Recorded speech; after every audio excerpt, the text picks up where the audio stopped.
प्रभाव समझते हैं। महात्मा कौन? बोले जो चमत्कारी हो। प्रहलाद जी, सुधन्वा जी, भक्तों के चरित्रों को पढ़ के देखो, वहां भगवान ने चमत्कार किया। सुधन्वा जी का चरित्र याद होगा, खोलते हुए तेल के कड़ाह में कूदे थे।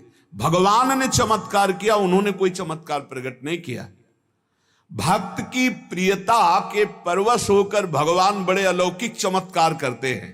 भक्त का नहीं उसमें होता, भगवान का चमत्कार होता है। भक्त के जीवन में कभी कोई चमत्कार नहीं होता, संत के जीवन में कोई चमत्कार नहीं होता। पहचान है संत की, उसके चमत्कार को भगवान प्रकट करते हैं। भगवान स्वप्न में जाकर के विविध प्रकार की अलौकिकता दिखाकर दर्शन मात्र से बड़ा आनंद, बड़ा आह्लाद, हमारा ये हो गया वो, ये सब भगवान करते हैं। उसके जीवन में कोई, श्री तुलसीदास जी से यही तो अकबर ने कहा बुलाकर, चमत्कार दिखाओ। कुछ नहीं हमारे को बोले, नहीं सुना है तुम सिद्ध महात्मा और चमत्कार देखो। बोले हम नहीं जानते कोई चमत्कार, हम तो राम राम जपते हैं, बस भगवान के भरोसे पड़े, हमें कोई चमत्कार पता। वो जेल में डाल दो, हमारा कहा नहीं मानते। जेल में डाल दिया। हनुमान जी महाराज का सुमिरन के लाखों बंदर एक से एक भयंकर जो कहीं नहीं देखे गए थे, ईंट पर ईंट बजाने लगे। अकबर के पास सूचना, पूरा महल उजाड़ देंगे सब। बोले ये क्या? बोले उसी साधु का चमत्कार है जिसको जेल में तत्काल मुक्त करो, नहीं तो विध्वंस मच जाएगा। तुलसीदास जी से कहा कि आप पहले ही चमत्कार दिखा देते। बोले हमारा है ही नहीं चमत्कार, हम तो जिनकी शरण में वो। तो यहां कह रहे जो बड़े बड़े भक्तों के जीवन में चमत्कार प्रकट हुआ वो भगवान करते हैं, भक्त वो नहीं है जो चमत्कार दिखावे। भगवान ने श्रीमद् भागवत में कहा है कि अंतरायान वदन्ते युंजतो योगमुत्तमं मया संपद्य मानस्य कालक्षपण हेतवः। जो मेरे भक्त जन है, संत जन है, वो उपासना में डूबे रहते हैं, आराधना में डूबे रहते हैं। ये सिद्धियां चमत्कार कभी वो स्वीकार नहीं करते। जो सिद्धियां और चमत्कार स्वीकार कर लेता है वो जन्म मरण को प्राप्त होता है। ध्यान दीजिए, संत चमत्कार नहीं दिखाते, बड़ा भूल है। योगी अथवा भक्त या सिद्ध संत, सिद्ध माने भगवत प्राप्त, ये कभी सिद्धियों को स्वीकार नहीं करते, कभी कोई चमत्कार नहीं दिखाते। संतों में चमत्कार भगवान का होता है, वो स्वयं कोई चमत्कार नहीं दिखाते। अगर सिद्धियां स्वीकार कर ली जाए, चमत्कार स्वीकार कर लिया जाए, तो ना मोक्ष होगा ना भगवत प्राप्ति होगी। इतना बड़ा घाटा कैसे कोई संत सह सकता है? छोटी मोटी सिद्धियों को स्वीकार करके चमत्कार दिखा दिया, भगवत प्राप्ति नहीं होगी, स्पष्ट लिखा हुआ है। उसको भगवत प्राप्ति नहीं होगी। जो चमत्कार दिखा दिया, सिद्धियां स्वीकार कर ली, वो जन्म मरण के चक्र से छूट नहीं सकता, भगवत प्राप्ति नहीं हो सकती, विषयों के चक्कर में फंस जाएगा। जो संत होकर संत वेश में सिद्धियों प्राप्त की माना और सिद्धियों का प्रदर्शन किया, वो कभी भगवत प्राप्त महात्मा नहीं हो सकता। ये बहुत बड़े महापुरुषों के वचन हैं। प्रयत्न किया जाता है, संत महात्मा इस बात का प्रयत्न करते हैं कि मुझे भगवत प्राप्ति हो, भगवत साक्षात्कार हो। तो चमत्कार से महात्मा की मिलान नहीं हो सकती कि चमत्कारी है तो महात्मा है। बोले बड़े चमत्कारी, किसी का चमत्कार देखते ही उसे सिद्ध या महात्मा मत मान बैठना, नहीं तो भूल हो जाएगी। योग सूत्र शास्त्र कहते जन्म औषधि मंत्र तपा समाधिजा सिद्धया। किसी किसी को कुछ जन्म से चमत्कार मिलते हैं, कुछ औषधि से चमत्कार मिलते हैं, कुछ मंत्र से चमत्कार मिल जाते हैं। कोई जन्म से ऐसा पूर्व तप किए रहा कि चमत्कारी होता है। बड़ी सिद्धियां हैं, जैसे पशु पक्षियों में घ्राण शक्ति बहुत होती है, जन्म सिद्ध है, सूंघने से उनको पता चल जाता है। अंधेरे में देखने की शक्तियां ये औषधि से, पूर्व तप से, मंत्र से ये प्राप्त की जा सकती है। जड़ी बूटियों से सिद्ध औषधि, जैसे ऐसी जड़ी बूटियां शरीर में लगा लो, आग की ज्वाला से निकल जाओ, रोम में नहीं झुलसेगा, मंत्रों की सिद्धियां, अग्नि के दाहिका शक्ति को बांध दो, जल को स्तंभित कर देना, बड़ी शक्तियां हैं। लेकिन कई ऐसी सिद्धियां जो मलिन मंत्रों से होती हैं, यक्षिणी सिद्ध कर लेना, प्रेत सिद्ध कर लेना, भूत चुड़ैल सिद्ध कर लेना, और वो सब बताता रहे। एक बार भाई जी महाराज को पता चला कि एक सिद्ध पुरुष हैं जो नाम बता देते हैं, काम बता देते हैं। भाई जी ने कहा ऐसे सिद्ध पुरुष, चूंकि वो शास्त्र ऐसे तो नहीं होते, तो वहां भाई जी भी गए। वो देखते ही बोलने लगे, आपका नाम श्री हनुमान प्रसाद पोद्दार जी है, आप संपादन का कार्य करते हैं। भाई जी चुप उसकी दृष्टि में देख रहे हैं। वो ऐसे बात कर रहा है जैसे कोई उनसे बात कर रहा हो, फिर वो बात कर रहे हैं जी। पूरी बातचीत हो रही है। जब सबको हटा दिया, सब चले गए, तो उनका किससे बात करते हो आप? आपका स्वयं का तो ज्ञान है नहीं है। उनका नहीं, मैं तो बोले नहीं, आप समझ रहे हो, जितना समझ पा रहे हो उससे कई गुना अभी दूर हो हमसे, आप किससे बात कर रहे हो? उनका किसी से कहना नहीं, यक्षिणी से बात करते हैं। कहाँ यक्षिणी? तो उन्होंने कान में दिखाया, मनुष्य का मल, विष्ठा, यहां से कपड़े में बांध, और उसी में यक्षिणी बैठी थी, उसको बता देती थी ये बंबई से आया हुआ है, ये कार्य, वो बोलता जा रहा है, वो करता जा रहा है। तो भाई जी ने कहा, तुम्हारी दुर्गति को कोई नहीं रोक सकता, तुम्हारा नाश होगा, पतन होगा, तुम छल कर रहे हो। यक्षिणी सिद्ध करके लोगों को भ्रम में डालकर सिद्ध संत बनना चाहते हो। दुर्गति हुई। भाई जी ने लिखा था कि अंतिम समय वो भागा, यक्षिणी से पूछा कि हमारी मृत्यु का, तो उन बताया, तो भागे नर्मदा की तरफ। तो रास्ते में यक्षिणी ने उसे मार के गिरा दिया, जिंदगी भर हमारी सेवकाई की, अब तुझे जिंदगी के बाद मेरी सेवकाई करनी पड़ेगी। तो बोले कई ऐसे मलिन मंत्र हैं जिनके द्वारा चमत्कार सिद्धियां प्रकट की जाती है। संकल्प सिद्धि, हठ योग की सिद्धि, हिप्नोटिज्म या मेसमेरिज्म की कई सिद्धियां होती हैं जो आपको आश्चर्यचकित कर देंगे। जैसे चाहे वैसे आपको घुमाता चला जाए, जो सोचवाना चाहे वही आपसे सोचवा ले। कई तरह की, ये सब संतों में नहीं होती, सब नाटकबाजी है, ये माया की सब नाटकबाजी है। इस विषय में बहुत सावधान रहना चाहिए। जहां चमत्कार, सिद्धियां, प्रलोभन, दुनिया के, बहुत सावधान। शुद्ध भगवत मार्ग अलग है, भगवत प्राप्ति, तत्वबोध, तत्व ज्ञान अलग है। कुछ लोग आर्थिक लाभ करने वाले ऐसे पाखंड में फंस जाते हैं, कुछ लोग अपने दुख निवृत्ति के लिए ऐसे दम्भ में फंस जाते हैं जो अपनी क्रियाओं से खूब ठगी कर रहे हैं।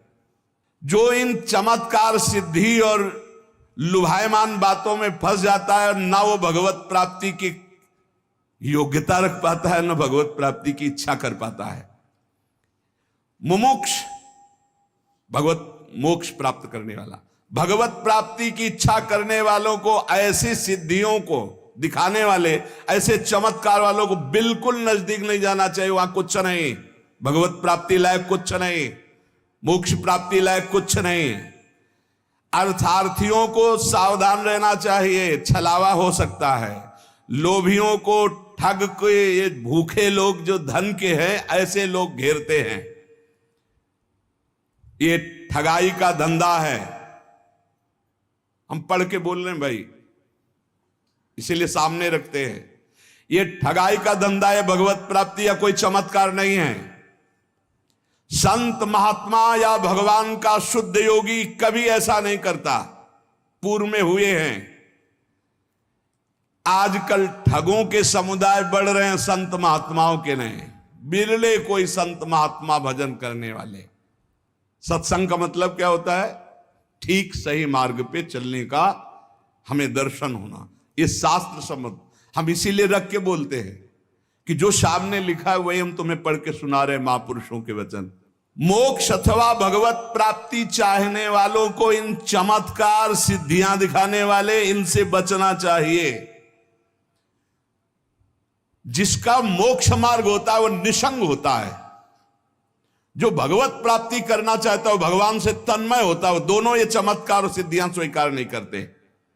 निसंग को किसी संबंध की जरूरत नहीं है, और तन्मयता को किसी की जरूरत नहीं। दोनों निसंग होते हैं, एक भगवत प्राप्ति चाहने वाला, एक मुमुक्ष, एक भगवत प्राप्त और एक मोक्ष को प्राप्त महापुरुष, दोनों निसंग होते हैं।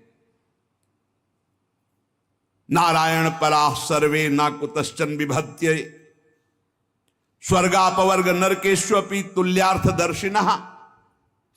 जो भगवान के परायण है वो निसंग भक्त है, वो न नरक की त्रास रखते हैं, न स्वर्ग की आस रखते हैं, न मोक्ष की परवाह करते। फिर वो सिद्धियों को क्यों स्वीकार करेंगे? वो चमत्कार दिखाकर लोगों को क्यों आकर्षित करेंगे?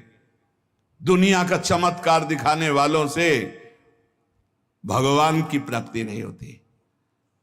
हमने देखा है गायत्री सिद्ध महापुरुष को, तो इसे सोने के सिक्के और चांदी के सिक्के से निकलते हुए देखा है सब कई चमत्कार। और यहां बिल्कुल घास नहीं डाल रहे कि सिद्धियां चमत्कार जहां वहां भगवत प्राप्ति का नामो निशान नहीं। ज्ञानी को श्रुति भगवती पांडित्य में भी वैराग्य की आज्ञा देती। पांडित्यम निर्वेद्य, ज्ञानी का पांडित्य में भी राग नहीं रहता। जैसे बालक सब विषयों से निर्दोष, ऐसा ब्रह्मबोध संपन्न ज्ञानी होता है। और भक्त, अरे भक्त तो भगवान की प्रीति के आगे कुछ नहीं, फिर वह चमत्कार है सब। तो क्या संतों में कोई चमत्कार नहीं होता? नहीं, भगवान चमत्कार करते हैं। संतों का यश करे करावें आप सब, जने बढ़ाई दे। जो संतों का यश होता है, जो संतों की दिव्यता होती है, वो भगवान करते हैं। वो स्वयं में कुछ ऐसा नहीं, वो स्वयं में सहज सरल स्वभाव, न मन को टिलाई, एकदम शांत गंभीर समुद्रवत, कहीं किंचन मात्र कोई अहम नहीं, कोई चमत्कार नहीं। सारा चमत्कार भगवान करते हैं। तत्व ज्ञान होने के बाद जिसका माया मन नष्ट हो गया है, वो सिद्धि और चमत्कार को छू भी नहीं सकता। और भगवत प्राप्त होने के बाद तो सवाल ही नहीं। तो दोनों, एक भगवत प्राप्त और एक ब्रह्मबोध, एक भगवत प्राप्ति की चाह रखने वाला, एक तत्व ज्ञान के मार्ग में चलने, दोनों चमत्कार और ये नहीं स्वीकार करते। इसीलिए आप हमारे ब्रज के भक्तों को पढ़ के देखो, एक से एक बड़े महान भागवत, लेकिन अत्यंत दैन्य, अत्यंत दैन्य। वर्तमान समय में बड़ा धोखा है। लोग संत का पता इसी बात से लगाते हैं कि कितना चमत्कारी है। पता नहीं, बचो। भगवान नाम जब, भगवत कीर्तन, भगवत आराधना, बिल्कुल शुद्ध मार्ग में चलो। जीव का इसी जन्म में निस्तार हो जाए, भगवान की प्राप्ति हो जाए। इसीलिए सत्संग, नौटंकी, नाटक, मनोरंजन, ये सत्संग मनोरंजन नहीं, शुद्ध भगवत मार्ग है, जहां से हम माया का त्याग करके भगवत प्राप्ति करते हैं। संत का चमत्कार है कि संसार से मन हटकर भगवान में लग जाए, यही सबसे बड़ा चमत्कार है। वो भगवान का नाम जपने लगे, वो गंदी बातें छोड़ दे, ये चमत्कार है संत का। अपने आप सबके हृदय में उसका प्रभाव पड़ेगा। लेकिन आजकल दूसरा प्रयोग किया जाता है, चमत्कार दिखलाकर सामने वाले की वृत्ति को घसीट करके उससे शोषण किया जाना, अपनी सिद्धि का प्रयोग करके दूसरे को लुभायमान कर लेना। बुद्धि का सारा खेल हो रहा है।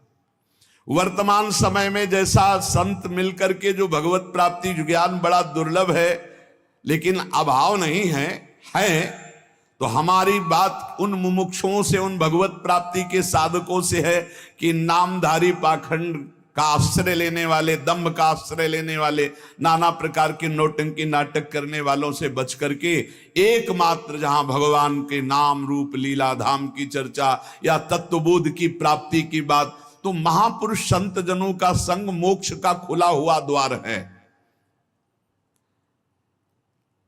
संत की चमत्कारिक शक्ति जीव के जीवत्व को मिटाकर ब्रह्म स्वरूप में स्थित कर देने की होती है। तो अपने आप उनके दरस परस संभाषण से माया मल का नाश और भगवान की प्राप्ति की चाह उत्पन्न हो जाना।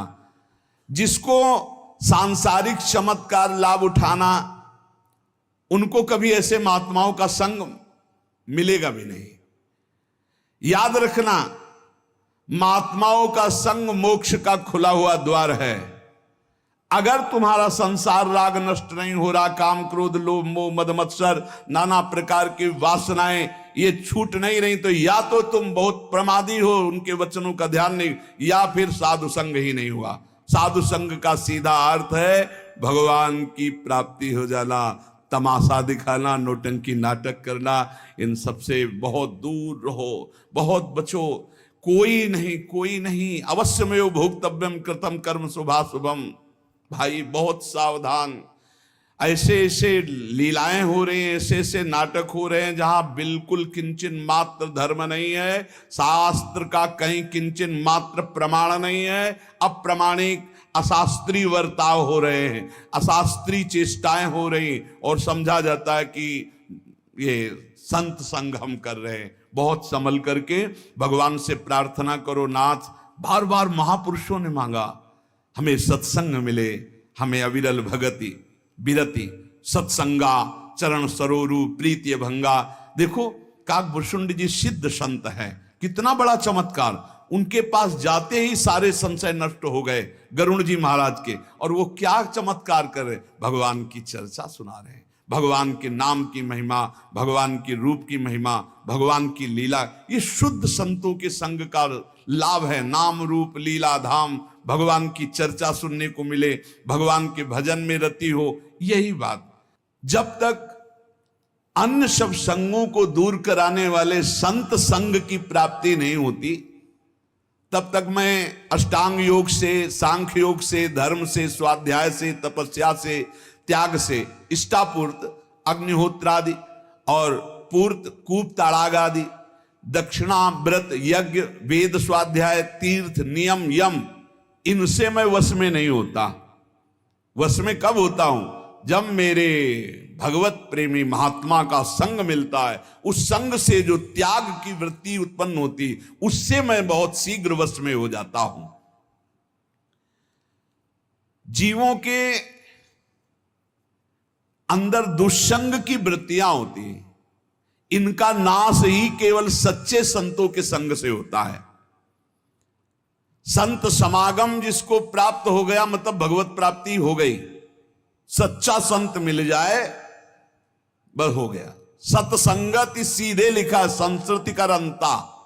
सत्संग मिला कि अब संसार से उसके मोक्ष होने का समय आ गया। संत सेवा का लाभ अमोघ है, पर सच्चे संत, शर्त है सच्चे संत मिल जाए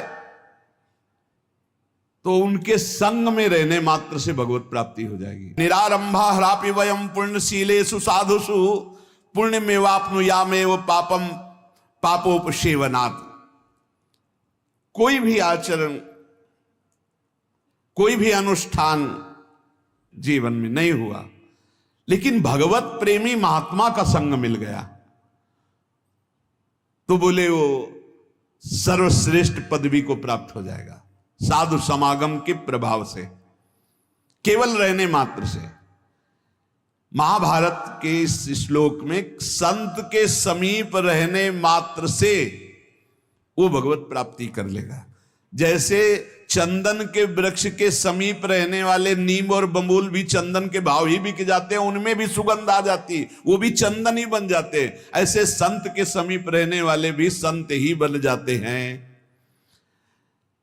पर संत अगर ये लक्षण ना हो तो वो संत नहीं है, पाखंड है। कौन से लक्षण? बोले कृपालुरकृति दोहस्तितिक्षु सर्वदेही नाम सत्य सारो नवद्यात्मा समः सर्वोपकारकः कामैरहत धीर दान्तो मृदु सुचिर किंचनः अनिहोमित भुक्षान्तः स्थिरो मच्छरणो मुनिः अप्रमत्तो गभीरात्मा धृतिमांजित षड्गुणः अमानी मानदः कल्पो मैत्या कारुणिकः कविः। कृपालु, उसका स्वभाव बड़ा दयावान होता है। कृपालु स्वभाव देने वाला होता है, लेने वाला नहीं होता। ये सावधानी रखनी चाहिए। बिल्कुल नहीं। पाखंड और दंभ का बढ़ावा नहीं देना चाहिए, नौटंकी नाटक का बढ़ावा नहीं देना, इसमें नहीं। जो तुमसे सीधे अर्थ मांग रहा है वो व्यापारी है, वो भोगी है, पाखंडी है, पैसा मांगने वाली बात नहीं होगी। कृपालु, उसके हृदय में इतनी कृपा होती कि वो देना जानता है। सेवक जी महाराज कह रहे हैं, श्री हरिवंश धर्म प्रगट जानिए, श्री हरिवंश नाम जाहिए, नाम सिद्धि पहचानिए, श्री हरिवंश नाम सब सिद्धि सबय रसिक, बिलसय नवनिधि भुगतय और देहि और न जाचहि, पोषण भरन न चिंत कराएं, श्री हरिवंश विभव विलसाएं, श्री वृंदावन की माधुरी। ये मानना। काचे धर्मियों को फटकारते हुए सेवक जी कहते, केतिक आयु केतिक जीवन, काहे विनाशत काज हटकत, देखिए कि मैं जोरे हाथ लटकत। ए भगवत मार्ग के पति को, हरिदास हो, संत हो तुम। कृपालु रकुरत द्रोह तितिक्षु सर्वदेहि नाम। संत का पहला लक्षण है उसमें लेने की इच्छा नहीं होती। तुम्हें कुछ देने के लिए बहुत चिड़िया विनती करनी पड़ेगी, अगर वो ले ले तो अहोभाग्य समझो। वो लेने में रुचि नहीं रखता, क्योंकि कृपालु स्वभाव होता है। उदर पोषण, रोटी दाल, वो बात अलग है। अर्थ की आकांक्षा कर देना, ये आज तक हमने सच्चे संतों में कहने देखा। एक बार परम पूज्य श्री विरक्तानंद जी की मंडली में, प्रयाग की बात है, मंडली के साथ गए, इतना उच्च कोटि की व्यवस्था हुई थी। जे भी विरक्तानंद जी ने देखा, सैकड़ों संत उनके साथ थे, बहुत उच्च कोटि के महापुरुष।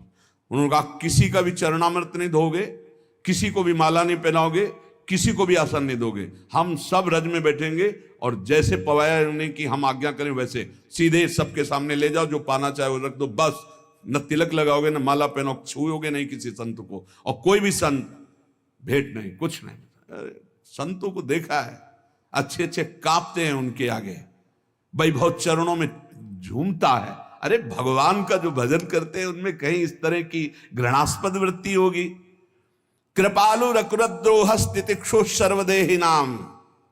संत संग की बड़ी महिमा है, पर पहचान बाहरी जो हमारे शास्त्र कह रहे हैं, वैसे तो संत को संत ही पहचान सकते हैं, पर ये कुछ बाहरी लक्षण है, जब तक ना मिले तब तक सावधान रहें। बोले कृपालु और अकृत द्रोह तितिक्षु सर्वदेहि नाम। उनका स्वभाव बड़ा करुणामय होता है, कृपालु स्वभाव होता है, उनसे कभी कारज हानि नहीं हो सकती, वो सदैव मंगल ही चाहते हैं, कभी ऐसा नहीं। और आप जब कभी कुछ सेवा करने के बाद तो बड़े सकुच जाएंगे, नहीं नहीं ऐसा नहीं नहीं। अगर वो स्वीकार करते हैं किसी भी तरह की सेवा, बड़ी भगवत कृपा से, भगवत प्रेमी महात्मा। दूसरा, वो किसी से द्रोह नहीं करते, अकृत द्रोह, कभी किसी से द्रोह नहीं करते। तीसरी बात, तितिक्षु स्वभाव होता है, बहुत सहनशील होते हैं। मांगना शब्द तो उनके लिए केवल भिक्षा के सिवा मांगना शब्द नहीं हो सकता। समस्त देहधारियों के प्रति कृपालु स्वभाव, किसी से द्रोह न करना, स्वयं बहुत ही सहनशील होना, सत्य सारो अनवद्यात्मा समा सर्वोपकार का। उनकी वाणी में सत्य होगा, उनके आचरण में सत्य होगा, उनके मन में सत्य होगा। तीनों, बोल कुछ और रहे हैं, कर कुछ और रहे हैं, सोच कुछ और रहे हैं, ऐसे नहीं होता। जो बोला वही आचरण में, वही उनके मन में। और निंदा आदि को सहन करने की सामर्थ्य, कोई निंदा करे उसको मुस्कुरा के सह जाए, ये संत का लक्षण। सबके प्रति कृपालु भाव, तितिक्षु सहनशील, सत्य बोलना, सत्य सोचना, सत्य आचरण करना, और सुख आदि द्वंद्वों में समान भाव रखना। मान अपमान, निंदा स्तुति, सुख दुख में जो समान भाव रखता है वो संत है। और सबका उपकार करने वाला, कभी भी भोगों के सानिध्य में विचलित ना होने वाला, जितेंद्री, कोमल चित्र, पवित्र, अकिंचन, निष्कामी, और थोड़ा भोजन करने वाला मितभोगी, शांत, स्थिर, भगवत परायण, मननशील, सावधान, गंभीर, बड़े बड़े संकटों में भी विचलित ना होने वाला, भूख पर विजय, प्यास पर विजय, शोक पर विजय, मोह पर विजय, जरा पर विजय, मृत्यु पर विजय, इन 6 विकारों पर विजय प्राप्त किए हुआ, कभी मान न चाहने वाला, दूसरों को मान देने वाला और बहुत ही शास्त्र ज्ञान में दक्ष, सबसे मैत्री भाव, मित्रता का भाव रखने वाला, वो ज्ञानवान महात्मा भगवान का प्रिय संत होता है। भगवान कपिल देव जी ने बताया कि जो आसक्ति संसार में की जाती है वही संत से हो जाए तो मोक्ष का खुला हुआ द्वार है। मानो माता देवती जी ने कहा वो संत कैसे होते हैं, तो भगवान कपिल देव जी ने कहा तितिक्षवः कारुणिकाः सुहृदा सर्वदेहिनां अजात शत्रवः शान्तः साधवः साधुभूषणाः मयि अनन्येन भावेन भक्तिं कुर्वन्ति ये दृढां मत्कृते त्यक्त कर्माणस् त्यक्त स्वजन बान्धवाः मदाश्रयाः कथामृष्टा शृण्वन्ति कथयन्ति च तपन्ति विविधास्तापा नैतान् मद्गत चेतसः ताएते साधवः साध्वी सर्वसंग विवर्जिताः संगस्ते स्वतते प्रार्थ्यः संग दोष हराहिते। ऐसे संतों के संग करने की प्रार्थना भगवान से करनी चाहिए कि मुझे ऐसे संत मिले। कैसे संत मिले? भगवान कपिल देव जी माता देवती से कहते हैं तितिक्षवः, बहुत सहनशील, ये संत का लक्षण है, संत की पहचान है, सहनशील, दयालु, सबके सुहृद, विश्व में जिसका एक भी शत्रु नहीं, शांत, सुशील स्वभाव, ये साधु के आभूषण हैं। सहनशीलता, दयालुता, सबके प्रति सुहृद भाव, शत्रुहीनता, शांत, सुशीलत्व, ये संतों के आभूषण हैं।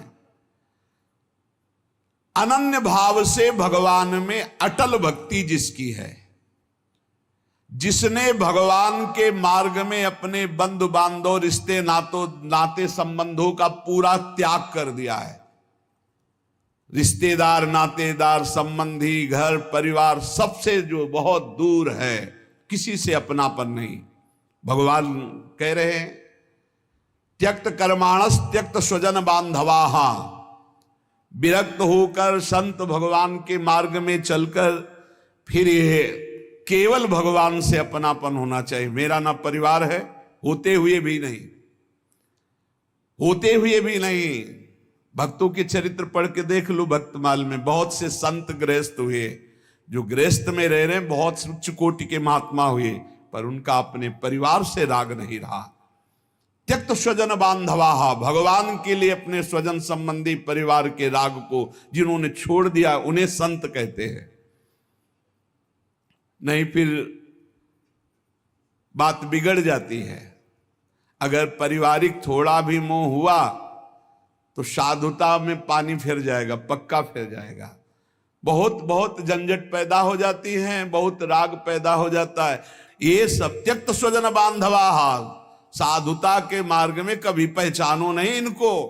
अगर इनको पहचानोगे तो प्रभु से पहचान नहीं हो पाएगी। घर गृहस्थी में रह रहे हो तो भगवत भाव से रहो, और संत भाव में विरक्त भाव से चल रहे हो तो इनको मत पहचानो। हरि गुरु के सिवा हमारा कोई नहीं, ये अंदर हृदय में बैठ जाना चाहिए। त्यक्त स्वजन बांधवाः, इसलिए साधु को जीवन भर ध्यान रखना चाहिए। भगवत भजन के लिए जैसे और सब है तो ऐसे भजन करो। अपने पास जो भी वस्तु आई है वो केवल श्री जी की सेवा के निमित्त है, संत सेवा के निमित्त है। उसका अधिकार केवल श्री जी और संत सेवा के लिए। नाना प्रकार से माया अपने संबंध का प्रभाव दिखाती है, तो हमें लगता है कि अगर अधिकार पूर्वक संत सेवा और श्री जी की सेवा करने का अधिकारी ना मिले तो उस संपत्ति को यमुना जी में डुबो देना चाहिए, लेकिन परिवार वालों को नहीं देना चाहिए। नहीं, परिवार भी डूबेगा और महात्मा भी डूब जाएगा जो भगवत मार्ग में चला है। त्यक्त स्वजन बांधवाहा मत कृते त्यक्त कर्माणस, और त्यक्त स्वजन बांधवा, यहां बहुत कट्टर रहना चाहिए। भगवत मार्ग में चलना है तो जैसे सब साधक ऐसे हर एक का अधिकार है, चल सकते हो, लेकिन जिंदगी भर और भले अधिकारी बन जाए, तुम कभी अधिकारी नहीं बन सकते, ये पक्का होना चाहिए। भगवत मार्ग में आओ, स्वागत है तुम्हारा, भजन करो, जैसे सब पा रहे हैं वैसे पाओ, लेकिन सब में और तुम में जीवन भर अंतर रखा जाएगा कि तुम कभी हमारे एक चम्मच के यहां के अधिकारी नहीं बन सकते, दूसरा का अधिकार रहेगा, तुम्हारा नहीं हो सकता, ये जीवन भर, क्योंकि तुम्हारा शरीर संबंध है। तुम कहीं ना कहीं शरीर संबंध से अहम वो स्फुरित होगा कि हमारे मौसिया, हमारे चाचा, हमारे अमुक है, अमुक कभी नहीं होना चाहिए। जिंदगी बने दूसरे को दे दे, परिवार वालों का संबंध कि भाई विरक्त ही तो है, विरक्त है तो भजन के लिए विरक्त हो, मांगो खाओ, धामवास करो, भजन करो, लेकिन आप कभी वैभव के अधिकारी, ये त्यक्त स्वजन बांधवा, बहुत होश में भगवत मार्ग है। त्यक्त स्वजन बांधवा, कभी भी परिवार वालों का संबंध इस तरह का नहीं होना चाहिए जिससे हमारे जीवन का जो उद्देश्य है वो नष्ट हो जाए। एक बार श्री स्वामी मग्नानंद सरस्वती जी सेनपुर आश्रम में विराजमान थे। किसी ने बताया कि जब से सरकार आप घर से निकल के आए आज तक पिताजी ने दर्शन नहीं किया, आज पता पाया है तो आ रहे हैं दर्शन के लिए। ऐसे सरकार आसन से उठे और भाग पड़े जैसे कोई बच्चा भागता है, भाग गए, नहीं मिले। जब लौट के फिर पता चला कि आश्रम से चले, जब कि भाई स्वामी जी नहीं मिलना चाहते तो आप कृपा करके जाए। तब लौट के आए, बोले ऐसा क्यों किया? शिष्यों ने कहा महाराज जी जब सबका दर्शन का अधिकार है तो उनका तो दर्शन का। बोले वो संत के दर्शन करने नहीं आए थे, वो पुत्र के दर्शन करने, और पुत्र रह नहीं गया तो उनकी इस भाव का पोषण नहीं कर सकते, इसलिए भाग पड़े।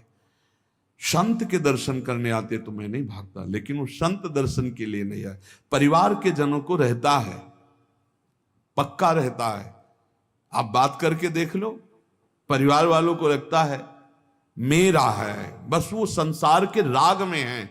इसलिए कभी भी विरक्त को अपने परिवार वालों से राग नहीं रखना है, नहीं तो वही राग भगवान के अनुराग में बाधा पड़ जाएगा। मान लेना वो राग किस तरह से बाधा में पड़ेगा, पता नहीं कौन सा रूप रख ले, कौन सी आसक्ति रख ले, कौन सा घटना रख ले कि तुम्हें हरि गुरु से विमुख कर देगा। इसलिए त्यक्त स्वजन बांधवा, स्वयं कपिल देव भगवान कह रहे हैं मुझ में अनन्य अटल भक्ति, मेरे लिए सारे कर्मों का समर्पण और मेरे लिए अपने रिश्ते नाते बंधु बांधवों का त्याग। जो मेरी निर्मल कथाओं को सुनते रहते हैं, कहते रहते हैं, मेरे में चित्त लगाए हुए मंगल चित्त है, जो तीनों प्रकार के तापों को तपस्या के द्वारा भस्म कर दिए, दैहिक दैविक भौतिक, जो संपूर्ण संगों का त्याग करके असंग रहते हैं, ऐसे सर्वगुण संपन्न संत कहे जाते हैं। हे माता तुम्हें ऐसे ही संतों का संग करना चाहिए। संतों का संग भगवत प्राप्ति निश्चित, पर संत संग मिलना बड़ा कठिन है। कर्म कांडी, तपस्वी, योगी, साधना परायण, वेद वाक्य वेदांत का प्रवचन, ये सब हो सकता है, लेकिन भगवान में तन्मयता, परम श्रद्धा, परम निष्ठा और जो संतों के लक्षण वर्णन, ऐसे संत मिलना बहुत कठिन है। हम ये नहीं कहते कि जो साधक हैं, जो कर्मकांडी हैं, जो योगी हैं, जो वेदांत का वर्णन कर रहे हैं, वो संत नहीं हो सकते, पर वो जब तक ये लक्षण नहीं आते पूर्ण रूप से, तब तक गिरने के बहुत चांस होते हैं, दम भाने की बहुत गुंजाइश होती है। हमें ये लगता है कि भगवान से प्रार्थना करनी चाहिए कि भगवान मेरे जीवन में किसी आदर्श महान संत का प्रवेश हो जाए। आप कृपा करो, मैं तो नहीं जानता कौन संत है, पर आप तो जानते हैं ना संत को, तो आप कृपा करके मुझे संत संग प्रदान कीजिए।